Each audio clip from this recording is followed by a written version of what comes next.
নবনীরদ-নিন্দিত কান্তিধারম রসসাগর নাগর ভূপবরং। हरे कृष्णा, दंडवत प्रणाम। हम लोग श्रीमद् भागवतम के छठे स्कंद में हैं, 7वां अध्याय चल रहा है। आज हम लोग श्लोक संख्या 31 से कंटिन्यू करेंगे। श्रीमद् भागवतम 6.7.31 ऑनवर्ड्स।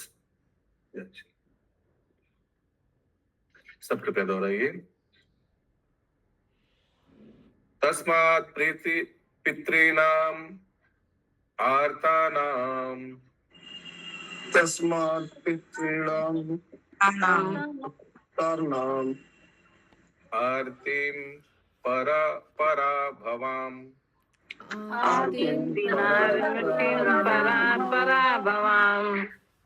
तपसा पनायंस्ताता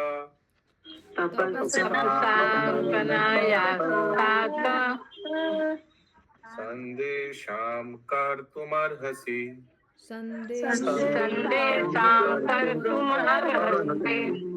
यस, नंदिनी माता जी। हरे कृष्णा, सादर प्रणाम। हे पुत्र, हम अपने शत्रुओं से पराजित होने के कारण अत्यंत शोकमग्न हैं। तुम अपने तपोबल से हमारे कष्टों को दूर करके हमारी इच्छाओं को पूरा करो, हमारी प्रार्थनाओं को पूरा करो। हरे Krishna.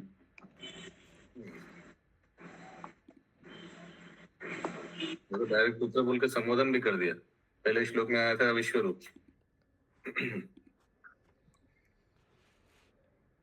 Please mercifully fulfill our desires by relieving our distress through the strength of your austerities. अपने तपोबल से।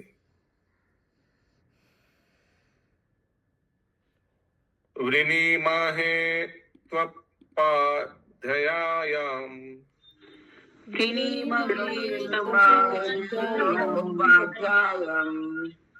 ब्रह्मिष्ठां ब्रह्मणां गुरुं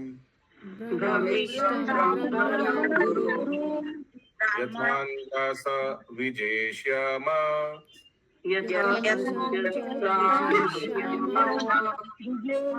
पद्मां स्तव तेजसा।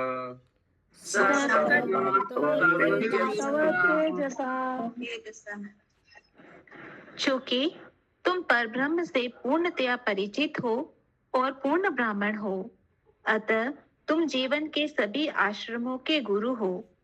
हम तुम्हें अपना गुरु तथा अध्यक्ष स्वीकार करते हैं, जिससे तुम्हारे तपोबल से हम अपने उन शत्रुओं को जिन्होंने हमें परास्त किया है सरलता से जीत सके।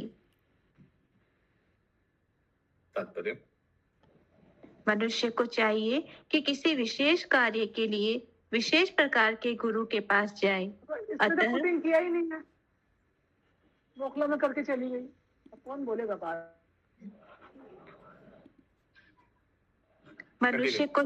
मनुष्य को चाहिए कि किसी विशेष कार्य के लिए विशेष प्रकार के गुरु के पास जाए।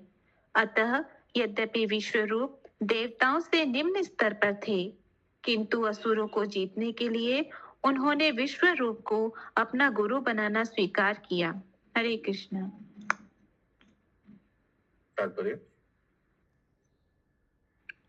तात्पर्य हो गया। One must approach a particular type of guru to execute a particular type of duty. क्या उदाहरण दे? As in, योग साधन के लिए एक योग मास्टर रखना चाहिए, पतंजलि जो जानते हैं उनके शरण लेना चाहिए। ये तो मुझे समझ में आ रहा है। अभी क्राइसिस क्या था कि देवताओं को पराजित करना था। That was the hour of the need. English में क्या बोलते हैं? Need of the hour. Need of the hour ना, हाँ, आवर ऑफ द नीड नहीं, नीड ऑफ द आवर। तो इसीलिए तुरंत किसी को तुरंत टेम्पररी उस कार्य कराने के लिए, तो फिर इनका तपस्या अच्छा था, तपोबल अच्छा था, तो इनको गुरु बना दिया गया। नागर्हायन्ति व्यर्थेषु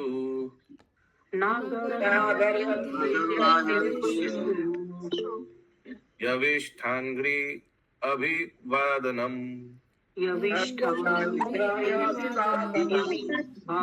छन्दोभ्य अन्यत्र न ब्रह्मन्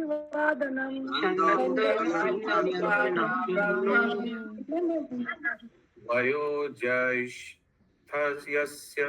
कारणम्।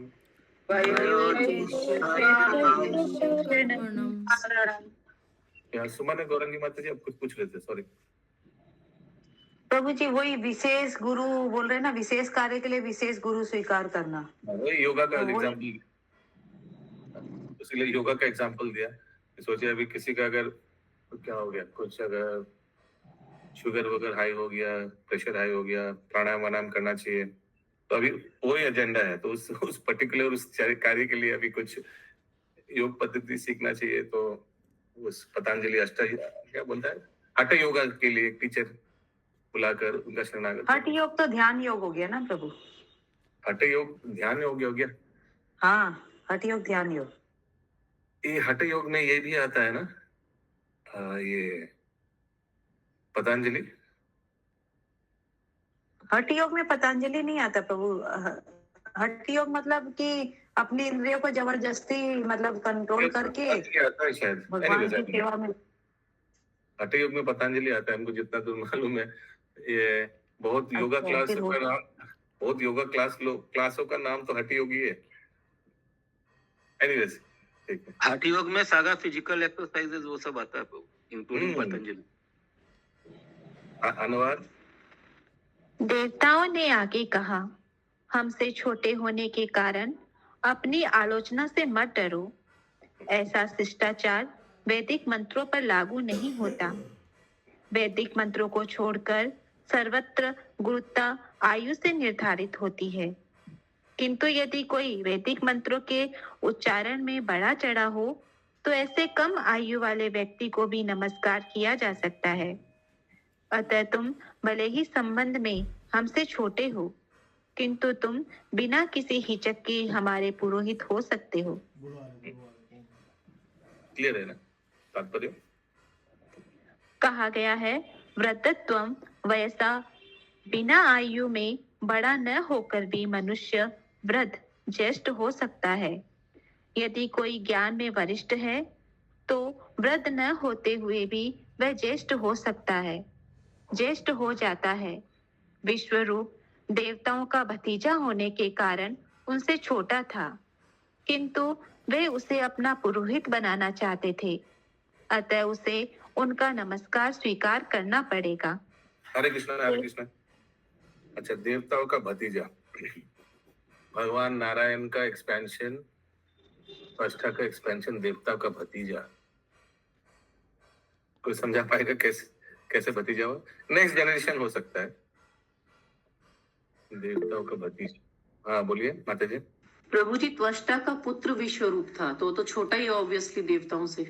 हाँ, तो वो तो नेक्स्ट जनरेशन वही बोला, भतीजा हाँ, कैसे? तो भतीजा लिखा कुछ नेफ्यू ही तो होते हैं रिलेशन में, जो कजन्स होते हैं, मतलब प्रभु विश्वरूप इसका मतलब देवताओं के भाई होंगे।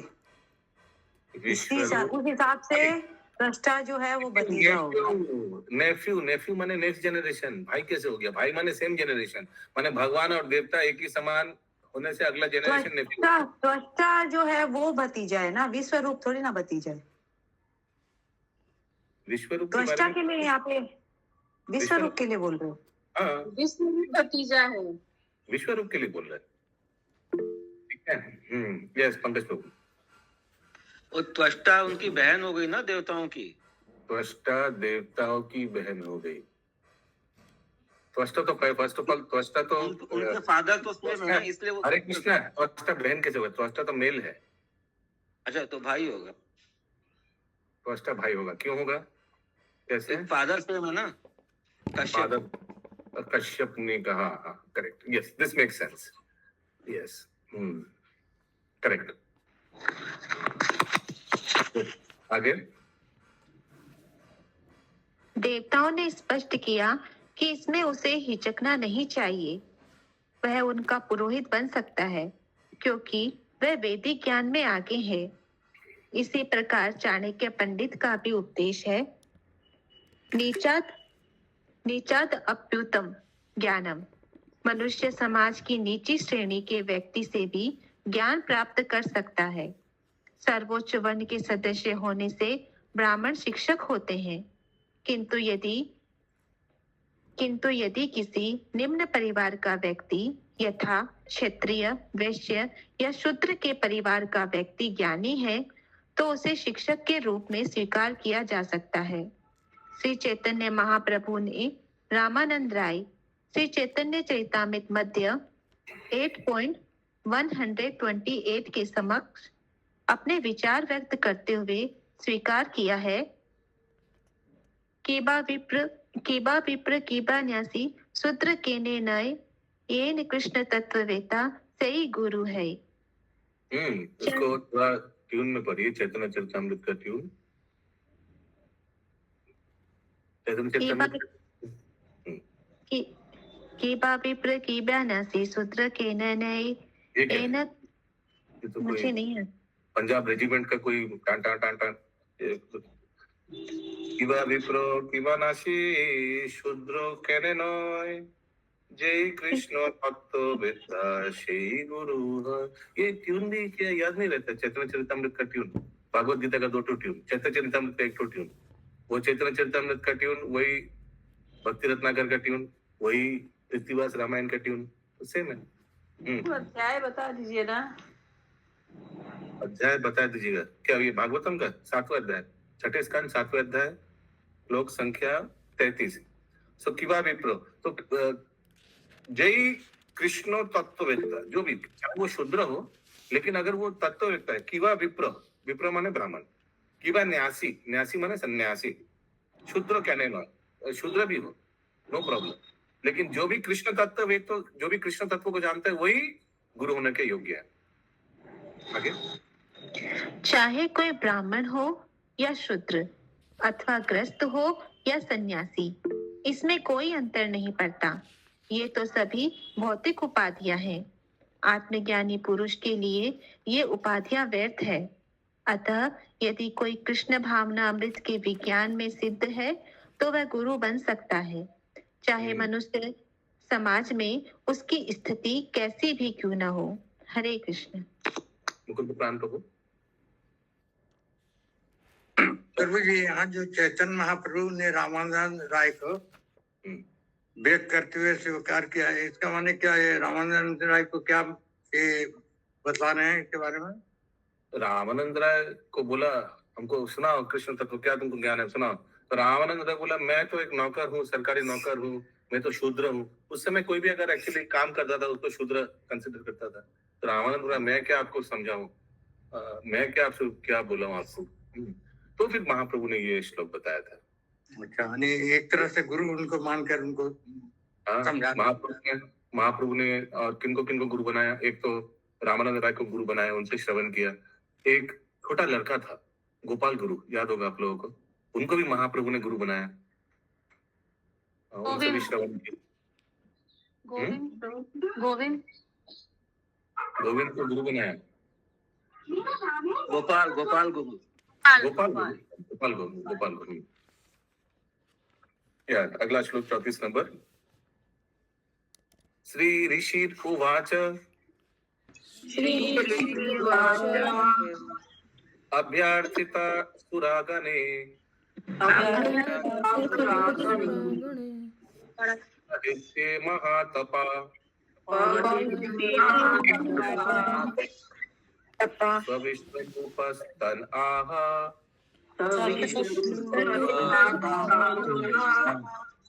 प्रसन्ना श्लाक्ष्णया गिरा।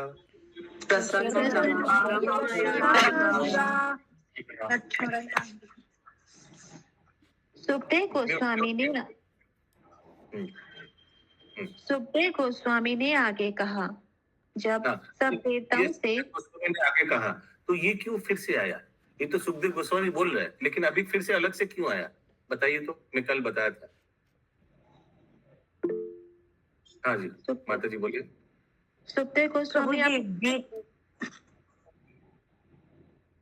प्रभु जी बीच में बातें हो रही है वो देवताओं की और उनकी, तो जिसके कारण बीच में सुखदेव गोस्वामी किसी को कोट कर रहा था? किसको कोट कर रहा था? देवताओं को कोट कर रहा था। अगला पिछले श्लोक देखिए, देवताओं का सब मिला था. So he was quoting somebody. But अभी जो हो गया, अभी फिर से ऋषि वाच यानी ऋषि माने सुखदेव गोस्वामी को बोल रहे हैं, तो उनका डायरेक्ट अभी देखिएगा, उनका जो अभी श्लोक आएगा डायरेक्ट श्लोक, अपना खुद का पर्सनल ओपिनियन. यस पंकज प्रभु, ठीक है ना? हाँ ठीक है प्रभु. या ये जैसे सूत गोस्वामी जो है ऋषि गुणों को सुना रहे, फिर वो तो सुखदेव गोस्वामी का बोल गए ना. हाँ, वो तो है ही. हाँ, वो तो है ही. एक जैसे उसके बाद वो सुखदेव गोस्वामी उनको देवताओं को कोट कर. हाँ, तो अगर बोला जाए तो आप लोग बचपन में एक बच्चे लोग का एक गेम होता है, ऐसे करके प्लास्टिक का अंडा रहता है. आई डोंट नो आप लोग खेला है नहीं से. अंडा 2 भाग हुए, उसके अंदर और एक अंडा, उसके अंदर और एक अंडा, छोटा छोटा छोटा. देखा आप लोग ने, खेला भी होंगे. तो वो क्या है, बड़ा अंडा क्या है? सोनक आदि ऋषि को सूत गोस्वामी श्रवण करा रहे. उसके अंदर में क्या है? देखिए आप सब, अनुलम विलम का आवाज आ रहा है क्या आपका? नंदिनी माता जी कैसे आवाज आ रही है? ओके, तो उसके अंदर में क्या है? उसके अंदर में है सुखदेव गोस्वामी परीक्षित महाराज का श्रवण करा रहे. उसके अंदर में क्या है? छोटा अंडा. उससे छोटा अंडा है मैत्री मुनि विदुर को श्रवण करवा रहे. उसके अंदर क्या छोटा अंडा है? ये नारद जी का भी संवाद है. हाँ, देवता लोग उनको बोल रहे हैं. किनको? विश्वरूप को. ठीक है, ऐसे 3-4 अंडा है अंदर. यस प्रभु जी. परीक्षित महाराज ही बड़ा अंडा होगा.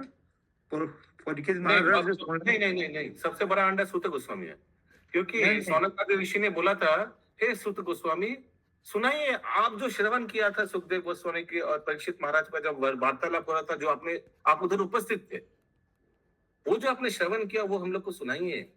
ऐसे करके सौनक आदि ऋषि सूत गोस्वामी को हेड बनाया, उनको बिठाया सुखताल में और उनसे श्रवण किया. सबसे बड़ा अंडा पहले जो है उसको तो बड़ा बोलना चाहिए ना. पहले तो लास्ट में जो है, लास्ट, अच्छा वो एंगल से भी ठीक है, लेकिन लास्ट वाला क्या है? लास्ट वाला तो सूत गोस्वामी सनक आदि. प्रभु ऐसे देखे तो व्यास देव जी सबसे बड़ा अंडा है,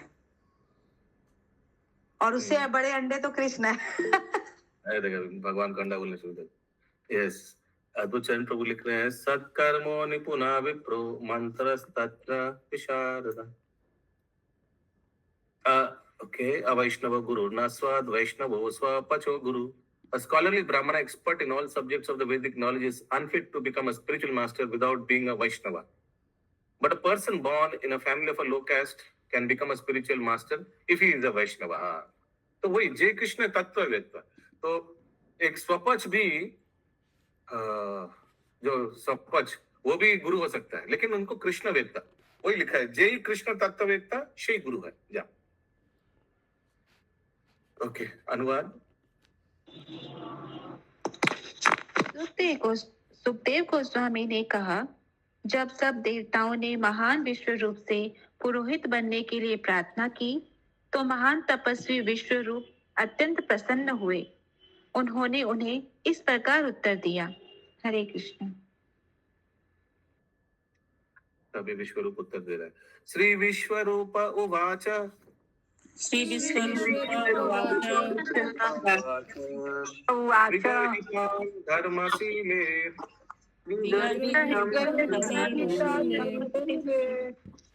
ब्रह्मवाच ययम्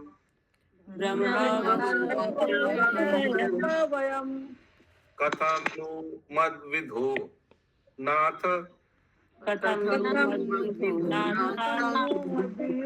लोकेशे अभियाचितम्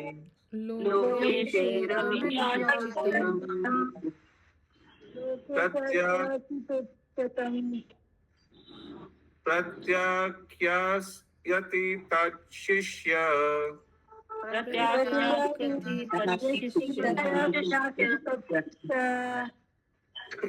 सैव स्वार्थ उच्यते.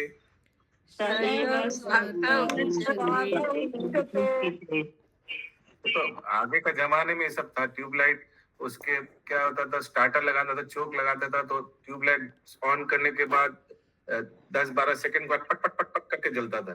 आजकल तो सब एलईडी हो गया, तो तुरंत एक साथ तुरंत जलना चाहिए, सब एक साथ तुरंत रिपीट करना चाहिए ना.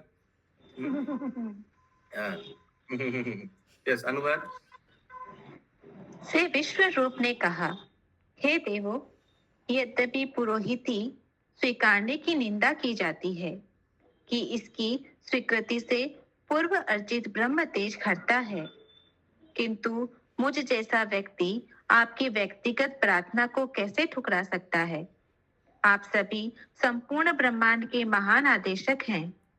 मैं तो आपका शिष्य हूँ और मुझे तो आपसे अनेक शिक्षाएं ग्रहण करनी चाहिए। अतः मैं आपको नहीं कर सकता। मैं अपने ही स्वार्थ के लिए इसे स्वीकार करता हूँ। तो ये सब पुरोहित कार्य, गुरु बनना, ये सब ने इसमें क्या होता है, बहुत कर्म फल लेना पड़ता है शिष्य लोगों का। लेकिन बोल रहे कैसे हम मना करें? तो ये पंडित भी होता है, शादी वादी और जो भी ये सब, या हम सुना एस्ट्रोलॉजर भी होता है ना, जो एस्ट्रोलॉजर भी होता है उसको भी कर्मफल भोगना पड़ता है। जिसका वो प्रभु जी ये विश्व रूप बोल रहे हैं। हाँ विश्व रूप। तो लेकिन फिर भी मैं आपका कनिष्ठ हूँ, तो I will accept whatever you, जो भी आप बोल रहे हैं। यस माता जी। हरे कृष्णा प्रभु जी, अनुवाद का लास्ट लाइन है, मैं अपने ही स्वार्थ के लिए इसे स्वीकार करता हूँ। तो उनका क्या स्वार्थ हो सकता था? ये कि गुरु का आदेश पालन करना, बड़ों का आदेश पालन करना, उस हिसाब से। I must agree for my own benefit. ये मेरे लिए सेवा है। देवता लोग आ रहे मेरे पास हेल्प मांगने के लिए। ये सत्वा माता जी। प्रभु विश्वरूप देवताओं को संबोधित कर रहे हैं, हे देवो जो बोल रहे हैं। हाँ और कौन है उधर? तो कोई उपस्थित नहीं है। ये सुमना करेंगी माता जी।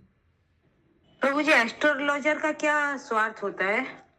आपने कहा वो सब सोचिए, आप उनके पास गए तो आपका पूरा नक्षत्र देखकर वो सलाह दे रहा है।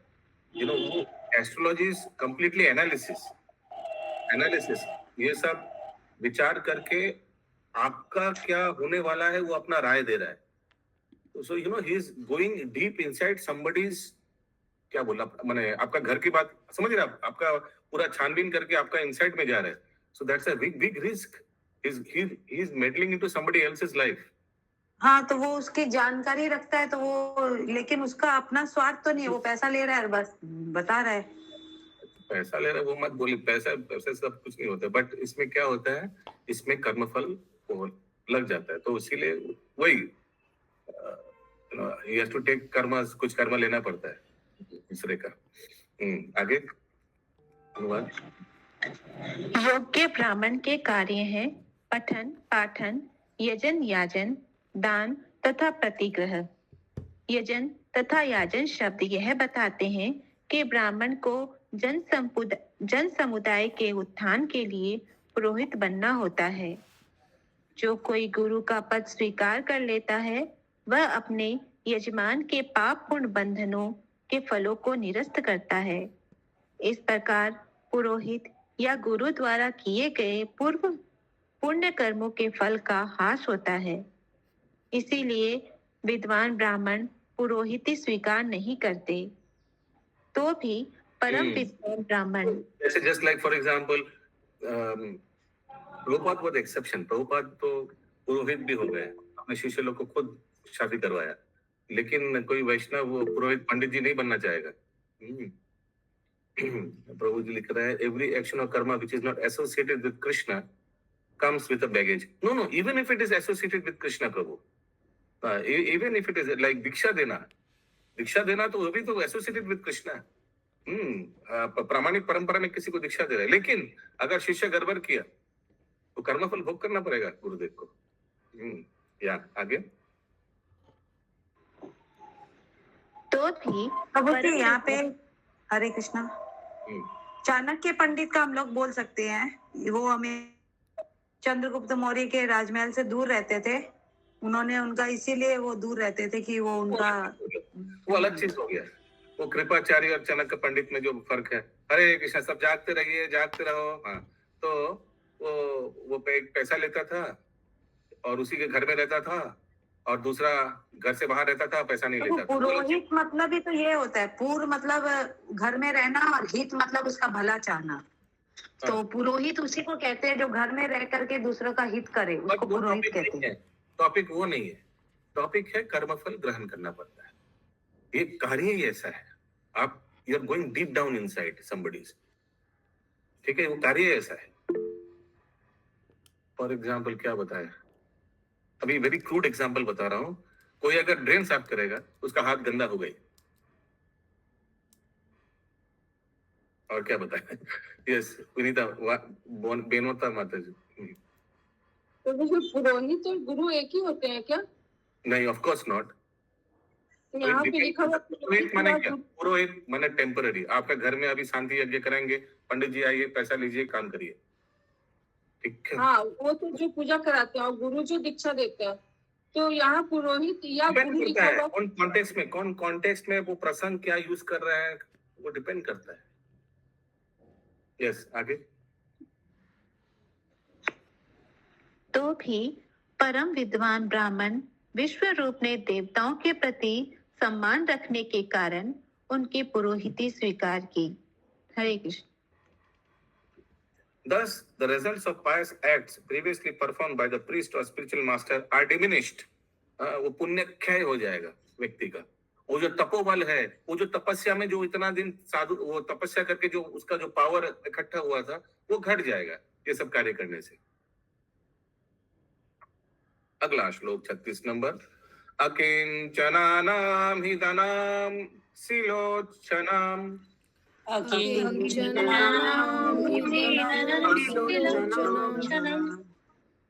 तेने निर्वासित साधु क्षत्रिय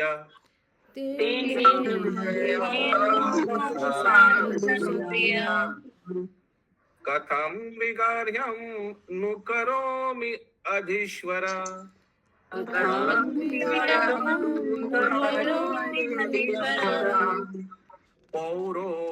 पौरोधशमृष्यति येन दुर्मति।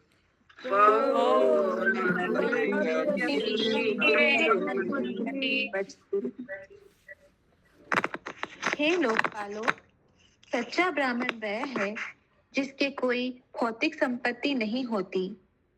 वह छिलोचन वृत्ति से ही अपना उदर पोषण करता है। ये सिलोचन वृत्ति क्या मालूम है किसी को? कि अगर वो जो बाजार में लास्ट में जो पड़ा रहता है ना, उन लोग देखेगा 12-1 बजे जाएगा दोपहर को बाजार में, और लास्ट में जो बाजार में सोचे किसी का दुकान के सामने परवल गिर गया तो धान गिर गया, तो वो उठा कर ले आएगा। प्रभु यहाँ तो लिखा हुआ है, खेतों में गिरे हुए दान अन्न का ग्रहण करना। प्रभु जैसे रघुनाथ दास गोस्वामी करते थे वही, रघुनाथ दास गोस्वामी काइंड ऑफ। बच्चे कुछ सामानों को संग्रह करके ले आना घर में। हाँ, एक्चुअली ये सिलोचन वृत्ति यूजुअली साधु लोग करते हैं, वो मठ में ले आते हैं, उसको सेवा में यूज करते हैं। रघुनाथ दास गोस्वामी का केस अलग है, ही वाज अपना या आगे। वह छिलोचन वृत्ति से ही अपना उदर पोषण करता है। दूसरे शब्दों में वह खेतों में गिरे हुए और बड़े बड़े हाट स्थलों पर गिरे हुए अन्न को बीनता है। इस प्रकार गृहस्थ ब्राह्मण जो वास्तव में तपस्या के सिद्धांत का पालन करते हुए स्वयं का तथा अपने परिवार का भरण करता है और आवश्यक पुण्य कर्म करता है। जो ब्राह्मण पुरोहिती कर्म द्वारा धन अर्जित करके सुखी बनना चाहता है, वह अत्यंत तुच्छ मन वाला होता है। बताओ, मैं इस पुरोहिती को कैसे स्वीकार करूं?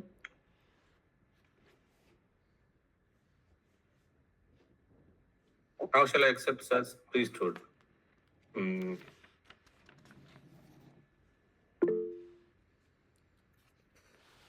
हाँ, बोलिए माता जी। विश्व रूप तो ये पुरोहित को स्वीकार तो किए ना, यहाँ पूछ रहे कि कैसे। फिर तो बोल रहे कि किस तरह, देखिए आगे देखते हैं, क्लियर होगा किस तरह से क्लियर करो, क्योंकि वो दक्षिणा उत्तरा के बारे में कुछ अलग शायद देखते हैं आगे, तात्पर्य में प्रभुपाद जी क्लियर करेगा। उच्च श्रेणी का ब्राह्मण अपने शिष्यों या यजमानों से कोई दक्षिणा नहीं लेता। वह तपस्या में संलग्न रहकर खेतों में जाकर किसानों द्वारा ब्राह्मणों के लिए छोड़े गए अन्न को एकत्रित करना श्रेष्ठ समझता है। इसी प्रकार ऐसे ब्राह्मण हाटों में जाते हैं जहाँ व्यापारी अन्नों का थोक क्रय विक्रय करते हैं और इस प्रकार वहाँ व्यापारियों द्वारा छोड़ा हुआ बहुत सा अन्न इकट्ठा करते हैं। इस तरह ऐसे उच्च ब्राह्मण अपना तथा अपने परिवार का भरण करते हैं। ऐसे पुरोहित अपने शिष्यों से कुछ नहीं मांगते।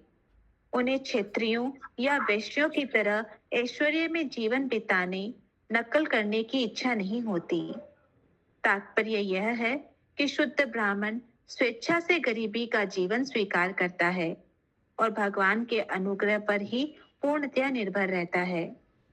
बहुत समय नहीं बीता, नवद्वीप के निकट कृष्णनगर में एक ब्राह्मण रहता था, जिसे स्थानीय जमींदार वज्र कृष्ण चंद्र ने आर्थिक सहायता पहुंचानी चाहिए, किंतु ब्राह्मण ने इसे अस्वीकार कर दिया।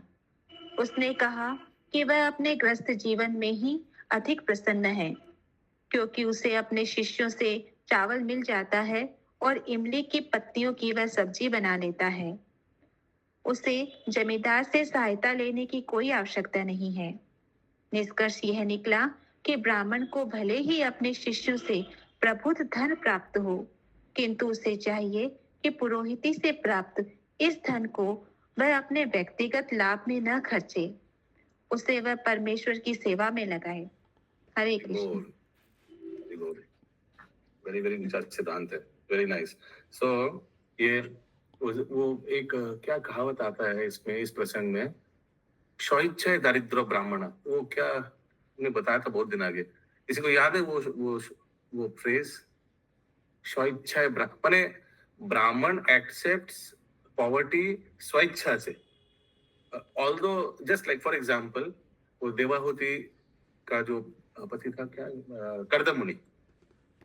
कर्दम मुनि स्वेच्छा से ऑस्टेरिटी और दरिद्रता को स्वीकार किया, है ना भागीरथ माता जी?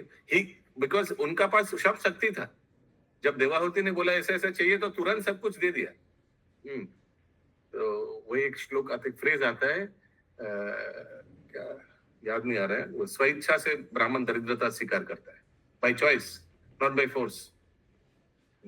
और क्या होता है, प्रभु देवहूति भी तो स्वीकार की थी ऋषि मुनि को, मैंने दरिद्र जिस रूप में देखे वैसे ही तो स्वीकार की थी उन्होंने तो। वो भी है। और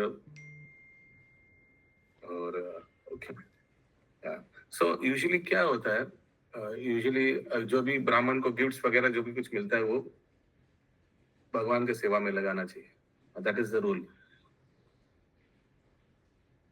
The conclusion is that although a Brahmana may receive such opulence from his disciples, he should not utilize the rewards of his priesthood for his personal benefit. He must use them for the service of the Supreme Personality of Godhead.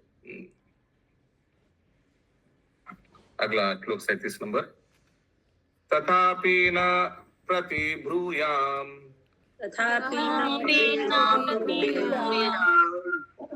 गुरु ही प्रार्थितां कियत् भवतां प्रार्थितां सर्वं प्राणेऽर्थेश्च साधये।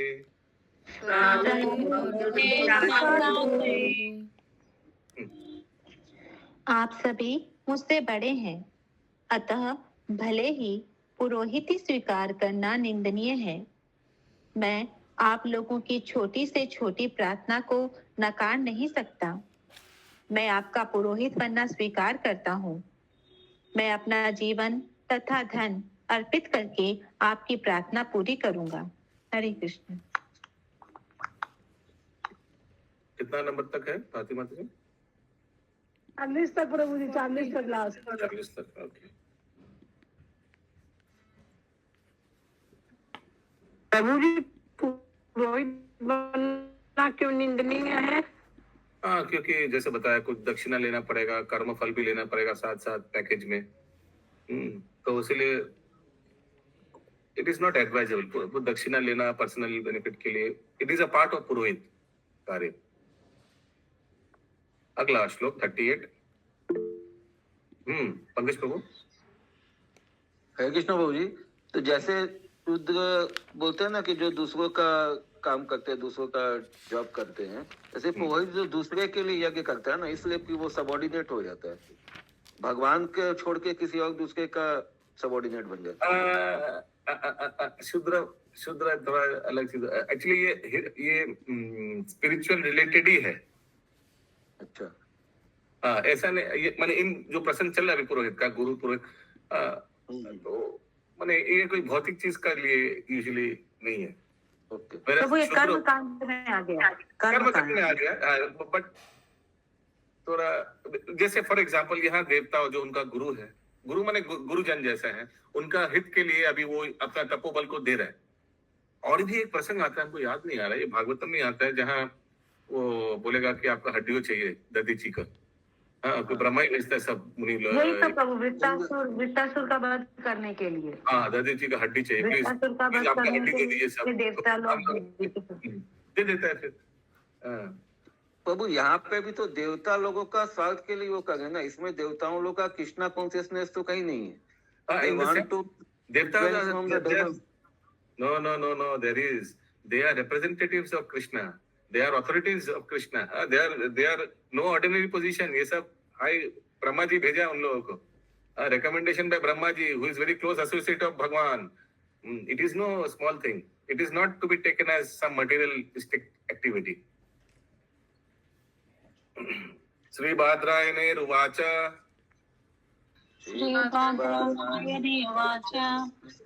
नहीं तो भौतिक चीज अगर सचमुच होता तो विश्वरूप जैसे जो भगवान नारायण का एक्सपेंशन है, थैंक यू, वो थोड़ी इस कार्य में लिप्त होता, फोकट का इस कार्य में लिप्त होता थोड़ी। वो एक तपस्वी तपोबल ऐसे ही खो देता जस्ट फॉर मटेरियल सेक। श्री बादरायण उवाच,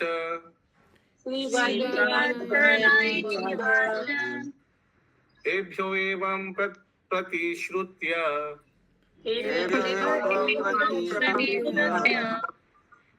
विश्वरूपो महातपा पौरहित्यं वृतश्चक्रे परामेना समाधिना।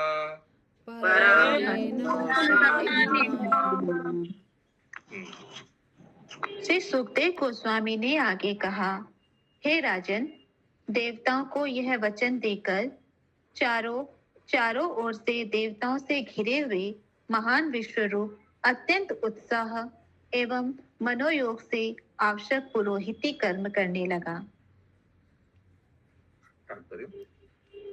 समाधिना शब्द अत्यंत महत्वपूर्ण है।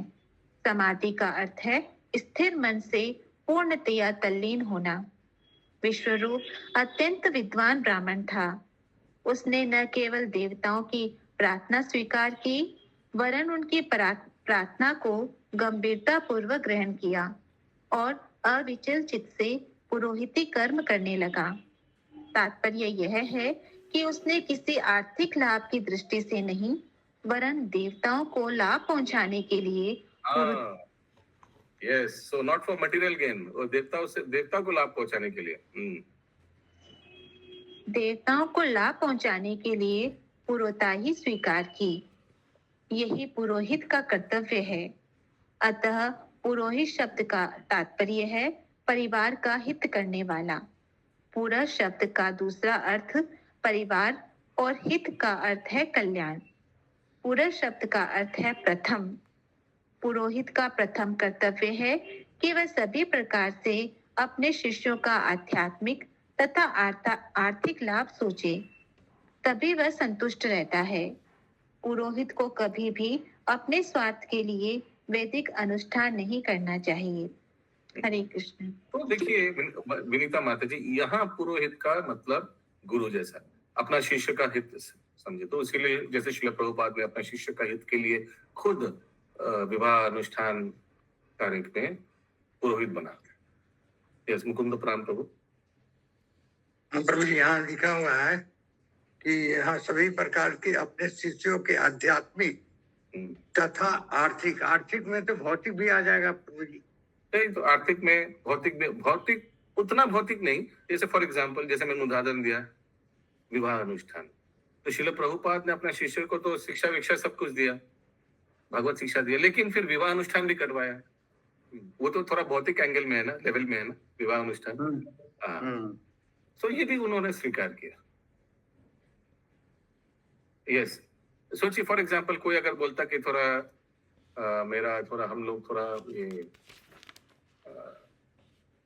क्या यज्ञ होता है, अश्वमेध यज्ञ कराएंगे, हमको पूरा राज्य बनाना है, राजा पूरा पृथ्वी चक्रवर्ती सम्राट बनना है।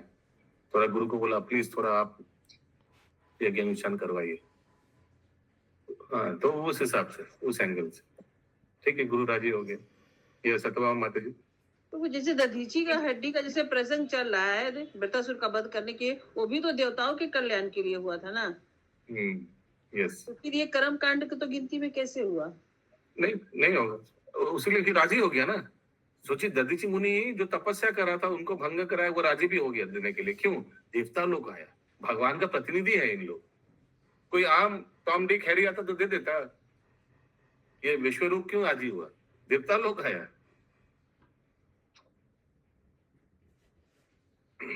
39 नंबर श्लोक। स्वरादिशाम श्रियम गुप्ताम शुरादिशां श्रियं गुप्तां औशानास्यापि विद्यया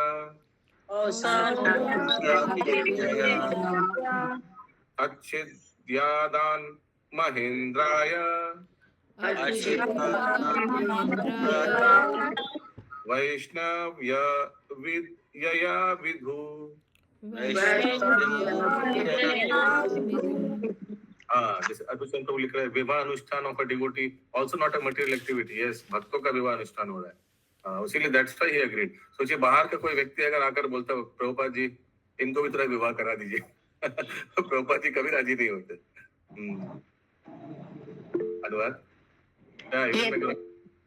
हाँ प्रभु जी, बाहर का आदमी भी जो विवाह अनुष्ठान है उसका मेन रहता है कि ना, जो लड़का कि ये आएगा मैंने इशू होगा, वो भगवान का सभा में लागेगा, इसलिए ही विवाह अनुष्ठान को मैंने वो यज्ञ बोलते हैं। बट से पुरोहितों काम से थोड़ा कर्मफल लेना पड़ता है, इसीलिए कोई राजी नहीं होता। बात अनुवाद। यद्यपि शुक्राचार्य ने अपनी प्रतिभा एवं नीति बल से देवताओं के शत्रुओं के नाम से विख्यात असुरों के ऐश्वर्य को सुरक्षित कर दिया था, किंतु अत्यंत शक्तिमान विश्व रूप ने नारायण कवच नामक एक सुरक्षात्मक स्रोत की रचना की। इस बुद्धिमत्तापूर्ण मंत्र से उन्होंने असुरों का ऐश्वर्य छीनकर स्वर्ग के राजा इंद्र को दे दिया। और यही तो उद्देश्य था, तात्पर्य। देवों तथा असुरों का अंतर यही है कि देवता भगवान विष्णु के भक्त हैं, जबकि असुर शिवजी, देवी काली तथा दुर्गा के भक्त हैं। कभी कभी हम लोग को 1 मिनट नहीं, 10 सेकंड थोड़ा सब सोचिए, हम लोग कौन सा कैटेगरी में है। फिर से पढ़िए एक बार ये लाइन। देवताओं तथा असुरों का यही अंतर है कि देवता भगवान विष्णु के भक्त हैं, जबकि असुर शिवजी, देवी काली तथा देवी दुर्गा के भक्त हैं। हरे कृष्णा। ठीक है, सोचिए कि हम कौन सा कैटेगरी में हो गया। फिर देवता का कैटेगरी। ठीक है, सोचने बोला है, इतना लाउडली सोचिए मत। आगे।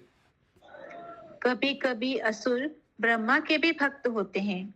उदाहरणार्थ हिरण्यकश्यपु ब्रह्मा जी का भक्त था, रावण शिव जी का तथा महिषासुर देवी दुर्गा का। देवतागण भगवान विष्णु के भक्त होते हैं, विष्णु भक्त स्मृतो देव, जबकि असुर सदैव विष्णु भक्तों अर्थात वैष्णवों के विरोधी होते हैं। आसुर स्त्वी पर्यय। वैष्णवों के विरोध हेतु असुरगण शिवजी, श्री ब्रह्मा, काली, दुर्गा इत्यादि के भक्त बन जाते हैं। पूरा काल में देवों तथा असुरों में शत्रुता थी, जो अब भी चल रही है, क्योंकि शिवजी देवी दुर्गा के भक्त भगवान विष्णु के भक्त वैष्णवों से सदैव द्वेष रखते हैं। भगवान विष्णु तथा शिवजी के भक्तों के बीच का यह तनाव सदा रहा है। स्वर्गलोक में असुरों तथा सुरों के बीच दीर्घकाल तक युद्ध चलता रहा है। यहाँ हम देखते हैं कि विश्व रूप ने देवताओं के लिए एक सुरक्षा कवच तैयार किया, जो विष्णु मंत्र से पूरित था। कभी कभी विष्णु मंत्र को विष्णु ज्वर और इसी प्रकार शिव मंत्र को शिव ज्वर कहते हैं। हम शास्त्रों में असुरों तथा सुरों के बीच होने वाले युद्धों में कभी कभी शिव ज्वर तथा विष्णु ज्वर का प्रयोग होते पाते हैं। इस श्लोक में आगत सुरद्विषाम शब्द का अर्थ देवताओं के शत्रुओं का है, जिससे भी नास्तिकों का बोध होता है। श्रीमद् भागवत में अन्यत्र कहा गया है कि भगवान बुद्ध का जन्म असुरों तथा नास्तिकों को विमोहित करने के लिए हुआ। भगवान अपने भक्तों को नित्य ही आशीर्वाद देते हैं। इसकी पुष्टि स्वयं भगवान भगवत गीता 9.31 में करते हैं। कौन्तेय प्रति जाना ही न मे भक्त प्रणीष्यति। हे कुंती पुत्र, मैं निर्भीकता पूर्वक घोषित करता हूँ कि मेरे भक्त का कभी नाश नहीं होता। हरे कृष्ण।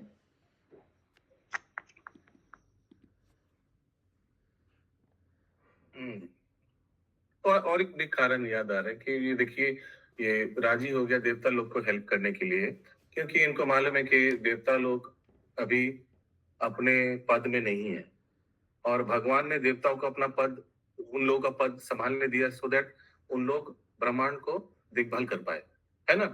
तो अगर देवता लोग अपना सिंहासन में नहीं रहेगा, अपना पोजीशन में नहीं रहेगा, तो ये जो भगवान का जो सृष्टि है जगत का, ये इसमें उथल पुथल हो जाएगा। तो ये इसीलिए आध्यात्मिक कार्य है, देवता लोग को हेल्प करना आध्यात्मिक कार्य है। Indirectly they are helping God, serving God, helping बोलना नहीं चाहिए। आज का अंतिम श्लोक 40 नंबर। यया गुप्ता सहस्राक्षो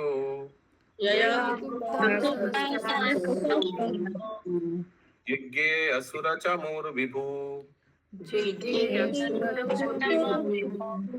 तं प्राह स महेन्द्राय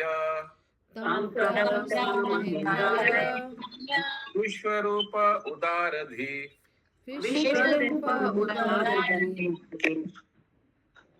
अत्यंत उदार चित्त वाले विश्वरूप ने राजा इंद्र सहस्त्राक्ष को वह गुप्त स्रोत बता दिया, जिससे इंद्र की रक्षा हो सकी और असुरों की सैन्य शक्ति जीत ली गई। इस प्रकार श्रीमद् भागवतम के 6ठे स्कंद के अंतर्गत इंद्र द्वारा गुरु बृहस्पति का अपमान नामक 7वें अध्याय के भक्ति वेदांत तात्पर्य पूर्ण हुए। हरे कृष्णा। श्रीमद् भागवतम की जय। तो ये सहस्र